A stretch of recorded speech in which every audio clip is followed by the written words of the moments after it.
Welcome back students. In this video we will start our next concept that is gas laws. Gaseous state को हम लोगों ने start कर रखा है और उसके अंदर बहुत सारी चीजों के बारे में हम लोग पढ़ चुके हैं. गैसियस सब्सटेंस की प्रॉपर्टीज को हम लोग डिस्कस कर चुके हैं एंड लास्ट वीडियो में हम लोगों ने की थी measurement of mass, volume, temperature and pressure of the gas. ये हमारा लास्ट लेक्चर था. आज हम लोग एक काफी इंपॉर्टेंट कंसेप्ट स्टडी करने जा रहे हैं दैट इज गैस लॉज. जो भी हमारे पास गैसियस सब्सटेंसेस होते हैं वो कुछ लॉज को या कुछ रूल्स कह लीजिए, उन रूल्स को क्या करते हैं, फॉलो करते हैं.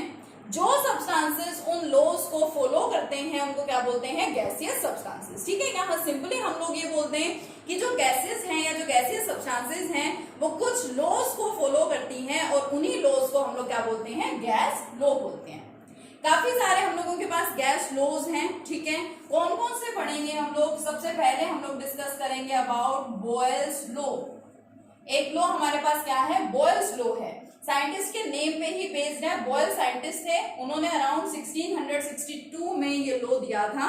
उसका नाम क्या रख दिया गया, बॉयल्स लॉ. सेकेंड जो हम लोग डिस्कस करेंगे that is Charles law. Third one क्या है, देखिए गे-लज़ाक्स लॉ. ठीक है, एंड नेक्स्ट एवोगाड्रोस लॉ. और इन चारों लॉज को डिस्कस करने के बाद हमारा फिफ्थ लॉ आएगा. इन सभी लॉज का कॉम्बिनेशन जिसको बोला जाता है कंबाइंड गैस लॉ. या यहाँ पे हम लोग एक इक्वेशन डिराइव करेंगे और उस इक्वेशन को बोला जाता है आइडियल गैस इक्वेशन.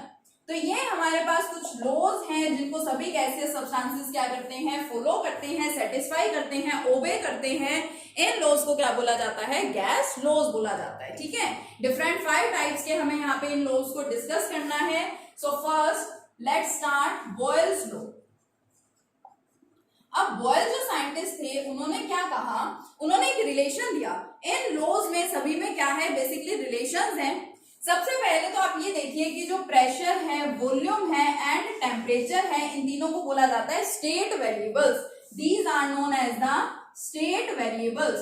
क्यों बेटा, क्योंकि ये जो तीनों चीजें हैं, तीनों क्वांटिटीज हैं, these decides the state of any substance. किसी भी सब्सटेंस की स्टेट को ये तीनों चीजें डिफाइन करती हैं. कौन कौन सी, प्रेशर, वॉल्यूम एंड टेम्परेचर. और हमें ये पता है कि इन तीनों की वैल्यू क्या करती है, वेरी करती है, चेंज करती हैं. इसलिए इनको क्या बोला जाता है, वेरिएबल्स. चेंज होने का मतलब, अगर मान लीजिए आज मैं आपको कहूं कि आज टेम्परेचर 27 डिग्री सेल्सियस है, इसका मतलब ये तो नहीं है कि डेली टेम्परेचर 27 डिग्री सेल्सियस ही रहने वाला है. बढ़ भी सकता है और क्या हो सकता है, घट भी सकता है, यानी कि टेम्परेचर में वैरी. इसी तरह से प्रेशर, वॉल्यूम ये भी क्या हो सकते हैं, चेंज हो सकते हैं. इसलिए हम लोग इन तीनों को क्या बोलते हैं, स्टेट वेरिएबल्स. तो ये जो सारे लॉज हैं हमारे पास, बेसिकली इनके अंदर इन तीनों में ही कुछ ना कुछ रिलेशन दिया जाता है.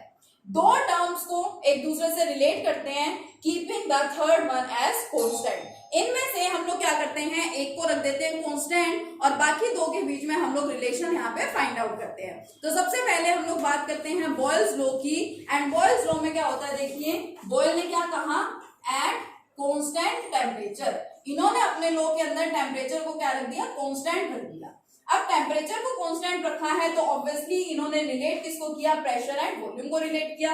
सो according to Boyle's law, at constant temperature, volume and pressure, ये दोनों क्या है, these are inversely proportional to each other. अगर हम लोग टेम्परेचर को कांस्टेंट रखते हैं, at constant temperature, volume and pressure are inversely proportional to each other. या हम लोग इनवर्सली प्रोपोर्शनल को क्या बोल देते हैं, एंटी प्रोपोर्शनल भी बोल देते हैं.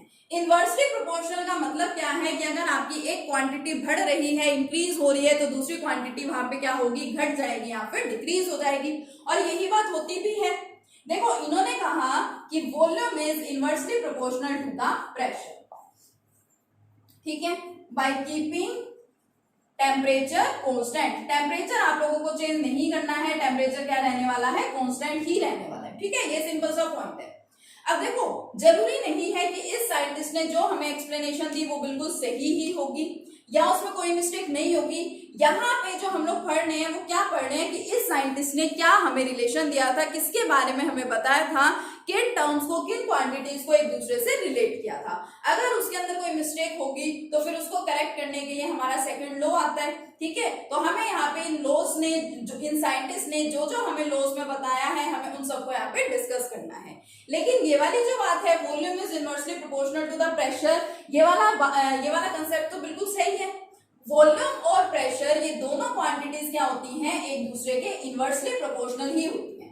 किस तरह से, इसको आप लोग अगर चेक करना चाहें तो चेक भी कर सकते हैं। कैसे, मान लीजिए मैं यहाँ पे क्या करती हूँ, मैं एक गैसियस सब्सटेंस कंसीडर कर लेती हूँ। सपोज मैंने क्या किया, मैंने एक कंटेनर ले लिया और उस कंटेनर में मेरे पास गैसियस सब्सटेंस प्रेजेंट है। गैसियस सब्सटेंस में क्यों ले रही हूँ, क्योंकि हम लोग यहाँ पे गैसियस स्टेट को ही डिस्कस कर रहे हैं।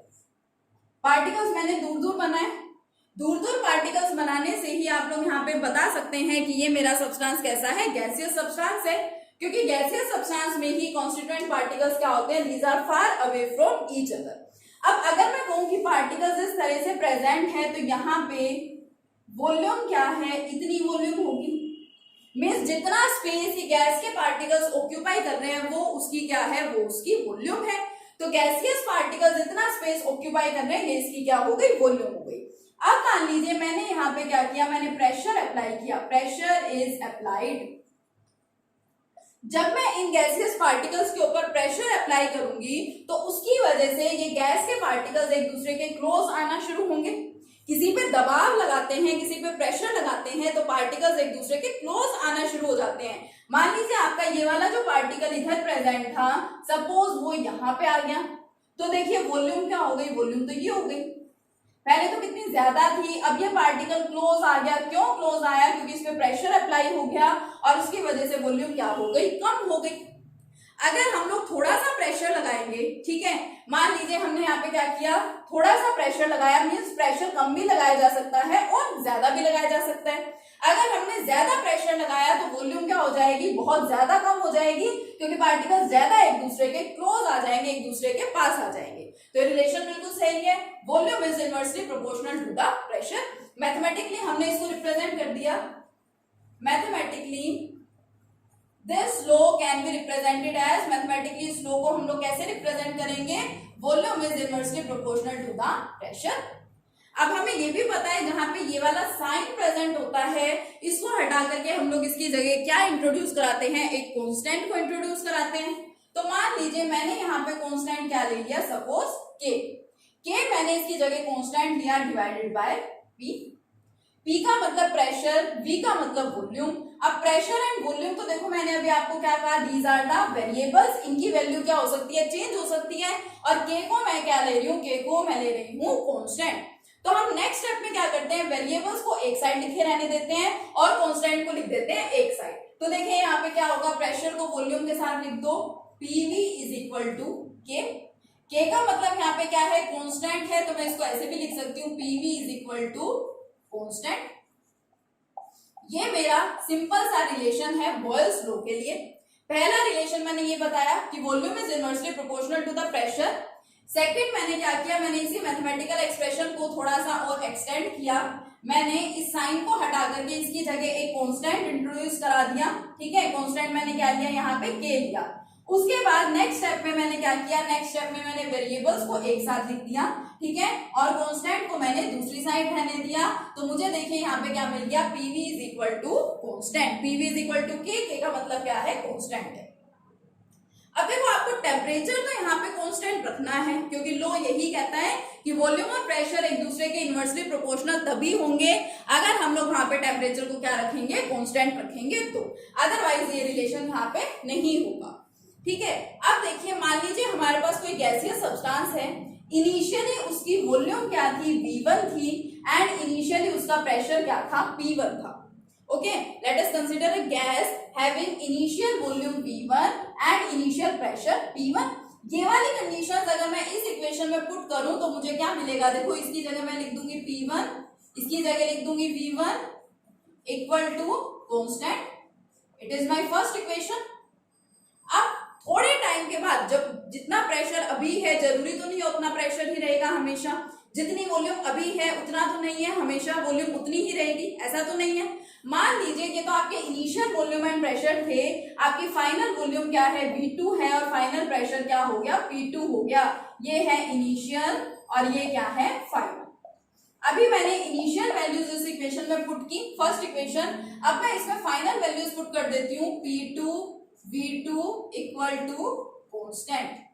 ये मेरी second equation.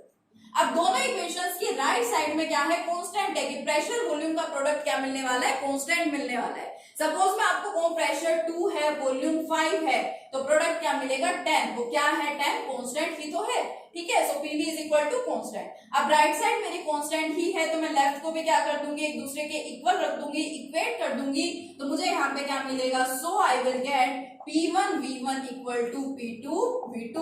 This is the third expression of Boyle's law. And इसी expression के ऊपर ही it is our most important expression और relation, और इसके ऊपर हम लोगों से न्यूमेरिकल्स पूछे जाते हैं। आपको एक कांस्टेंट वैल्यू दे दी जाएगी टेम्परेचर की, हो सकता है आपको initial pressure, initial volume, final pressure दे दिया जाए एंड फाइनल वॉल्यूम आप लोगों से फाइंड कराएं। मींस यहाँ पे 4 टर्म्स है, 4 क्वांटिटीज हैं, कोई भी 3 आपको गिवन होंगी और चौथी वाली आपसे क्या करवाई जाएगी, फाइंड आउट कराई जाएगी। तो आप इजीली उसको फाइंड कर सकते हैं, ठीक है। अभी तो जस्ट आपको डिराइव कराया है यहाँ पे रिलेशन, हम लोग इसके न्यूमेरिकल्स भी करेंगे, बहुत सिंपल से न्यूमेरिकल्स है, ठीक है, डिस्कस करेंगे न्यूमेरिकल्स। उससे पहले हम बात करते हैं यहाँ पे ग्राफ कि हम लोग यहाँ पे इस लॉ के अंदर रिलेशन पढ़ रहे हैं वॉल्यूम एंड प्रेशर के बीच में, ठीक है। हम लोग यहाँ पे किसके बीच में रिलेशन पढ़ रहे हैं, वॉल्यूम एंड प्रेशर के बीच में, तो हमें उन दोनों के बीच में ग्राफ भी प्लॉट करना पड़ेगा। उससे पहले मैं आपको एक सिंपल सी बात बता दूं, अगर हम दो टर्म्स के बीच में ग्राफ प्लॉट कर रहे हैं और उन दोनों के बीच में रिलेशन कैसा है, डायरेक्टली प्रोपोर्शनल, तो आपका ग्राफ हमेशा कैसा बनता है, straight line passing through the origin. क्यों, मान लीजिए ये प्रेशर है और ये क्या है, वॉल्यूम है। अगर मैं प्रेशर बढ़ाती जा रही हूँ, ठीक है, और मान लीजिए वॉल्यूम भी बढ़ती जा रही है, ठीक है, या प्रेशर वॉल्यूम, चलिए यहाँ पे कंफ्यूज हो गए। सपोज ए कोई क्वांटिटी है और बी कोई क्वांटिटी है, ए कोई अलग टर्म है, बी कोई अलग टर्म है। अगर मैं ए की वैल्यू बढ़ाती जा रही हूँ और बी की वैल्यू भी बढ़ रही है, अगर ये दोनों डायरेक्टली प्रोपोर्शनल है, तो इसका ग्राफ बनेगा इस तरीके का। क्या आपको दिख रहा है कि ये वाली टर्म भी बढ़ती जा रही है और ये वाली भी क्या होती जा रही है, बढ़ती जा रही है।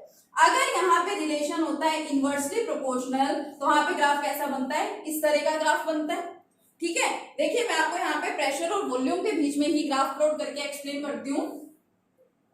यहाँ हमारे पास जो रिलेशन है वो रिलेशन क्या है, volume is inversely proportional to the pressure. मतलब अगर मैं प्रेशर बढ़ाऊंगी तो वॉल्यूम क्या होती जाएगी, रिड्यूस होती जाएगी या फिर घटती जाएगी। सो फर्स्ट मेरे पास क्या है, volume is inversely proportional to the pressure.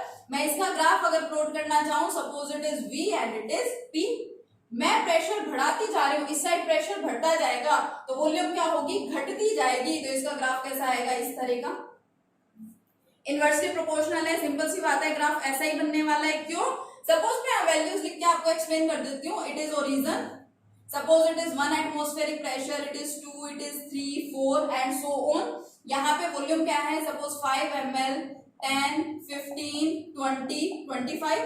मान लीजिए इनिशियली वॉल्यूम क्या थी, 25 थी, मैंने धीरे धीरे प्रेशर बढ़ाना शुरू किया, पहले 1 था, फिर मैंने 2 किया, फिर 3 किया, 4 किया, और उससे वॉल्यूम देखो क्या होती जा रही है, घटती जा रही है, डिक्रीज होती जा रही है। तो इनवर्सली प्रोपोर्शनल का ग्राफ मैंने बना लिया। सेकंड, मैं इसमें एक और चेंज भी कर सकती हूँ। मैं इसमें क्या चेंज करूंगी, देखो मैं ग्राफ प्लॉट कर रही हूँ V एंड 1/P के बीच में। एक तो मैंने दिया वॉल्यूम और प्रेशर के बीच में graph, and volume and pressure का रिलेशन क्या है, इनवर्सली प्रोपोर्शनल है, तो मैंने ग्राफ उसी तरीके से यहाँ पे दिखा दिया। अब मैं ग्राफ प्लॉट करती हूँ वॉल्यूम एंड कंप्लीट टर्म मैंने ले ली यहाँ पे 1/P। वॉल्यूम एंड 1/P ये तो मुझे डायरेक्टली प्रोपोर्शनल दिखाई दे रहे हैं, तो यहाँ पे ग्राफ कैसा बनेगा, straight line passing through the origin.